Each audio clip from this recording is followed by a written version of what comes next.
عادي تدرسني رياضيات. يا ابن الام اطلع لبرا، قوم اطلع لبرا يلا. تعال مصطفى انا بدرسك.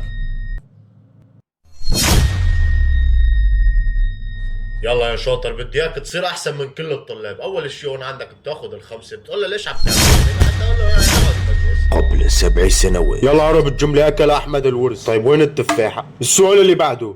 2 ضرب 3 كم ولا؟ 30. غلط. 5 ب5 كم؟ 25. صح. طيب جاوبت صح يعني. تعلي وشك في صوتك كمان. تعال مصطفى تعال جيب الشحاطة. لا خلص اخر مرة. 7 سنوات. فهمت علي يا شاطر؟ يلا يا حلو. 4 زائد 1 كم؟ 4 وحدات. هاي 4 وهي 1 كم صاروا؟ هاي هون صار اصبع زيادة. هدول كم هدول؟ اصابع كثيرة. لا انت التربية الحديثة ما بتزبط معك. تعال محمود تعال جيب لي الشحاطة، تعال جيب لي الشحاطة يلا بسرعة. هاي تفضل. يعني جايب الشحاطة بدك اياني اضرب اخوك الصغير؟